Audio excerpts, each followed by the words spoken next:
కర్నూలు నగరంలో ప్రజాప్రతినిధులు అధికారులు నిర్లక్ష్యానికి నిదర్శనమే గుంతలు రోడ్లని డివైఎఫ్ఐ జిల్లా కమిటీ విమర్శించింది. ఈ రోజు డివైఎఫ్ఐ బృందం కర్నూలు నగరంలోని అనేక గుంతలు పడ్డ రోడ్లను పరిశీలన చేసింది.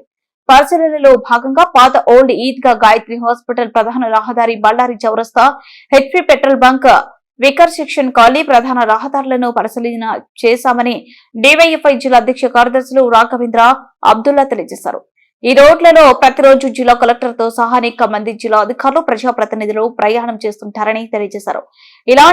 అలాంటి రోడ్లు గుంతలు మాయంగా చెరువులు తలపించే విధంగా మారాయంటే అధికారుల నిర్లక్ష్యం, ప్రతినిధుల నిర్లక్ష్యం తప్ప మరొకటి కాదని విమర్శించారు.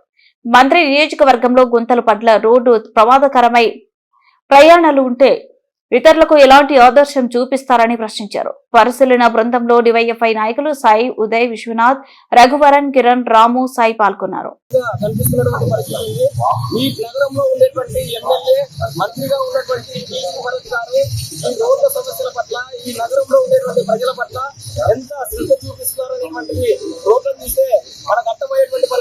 కర్నూలు నడిబొట్టుగా ఉన్నటువంటి బళ్ళారి చౌరస్తాలో ఉన్నటువంటి పెట్రోల్ బంక్ దగ్గర మోకాల లోతు గుంతపడి ప్రజలు చాలా ఇబ్బందులు పడుతుంది. కింద పడి గాయాల పాలవుతుంటే కూడా మున్సిపల్ అధికారులకు కట్టు కట్టించకపోవడం చాలా బాధాకరమైనటువంటిది మేము చెప్పదలుచుకున్నాం. అట్లాగే ఓల్డ్ ఈజీ దగ్గర కూడా గుంతమయంగా రోడ్డు మారిపోయింది. అట్లాగే గాయత్రి హాస్పిటల్ పోయేటువంటి ప్రధాన రహదారి కూడా పూర్తిగా దెబ్బతిరిపోయింది. అట్లాగే వికర్ సెక్షన్ కాలనీకి పోయేటువంటి దారి మొత్తం రోడ్డు మొత్తం చెరువుగా మారిపోయింది. ఆ సమస్య ఈ రోజు నిన్న ఉన్నటువంటి సమస్య కాదు, దాదాపు 2 సంవత్సరాల నుంచి ప్రజలు ఆ సమస్య ద్వారా ఇబ్బంది పడుతున్నారు. ఆ సమస్య ద్వారా ఇబ్బంది పడుతున్నా ఇక్కడ ఉన్నటువంటి అధికారులు కానీ ప్రజాప్రతినిధులకు కానీ కళ్ళు కనిపించకపోవడం అనేటువంటి చాలా బాధాకరం. డివైఎఫ్ఐగా మేము డిమాండ్ చేస్తున్నాం. వెంటనే గుంతలు పడ్డటువంటి రోడ్లు అన్నింటినీ కూడా వెంటనే మరమ్మతులు చేయాలని చెప్పేసి డిమాండ్ చేస్తున్నాం.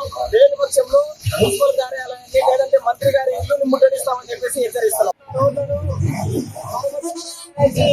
ఈరోజు డివైఎఫ్ఐ జిల్లా కమిటీ ఆధ్వర్యంలో కార్యక్రమం చేయడం జరుగుతుంది. ప్రధానంగా కొద్దిపాటి వర్షాలకి రోడ్లు చాలా జరిగింది.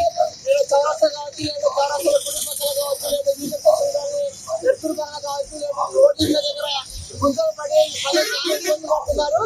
ఈ సంవత్సరంలో మున్సిపల్ అధికారులు కావచ్చు, స్థానిక ప్రజాప్రతినిధులు కావచ్చు, లేదా స్థానిక ఎమ్మెల్యే కావచ్చు పట్టనట్టు ఉన్నారు.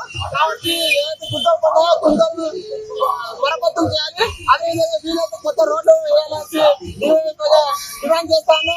లేని పక్షంలో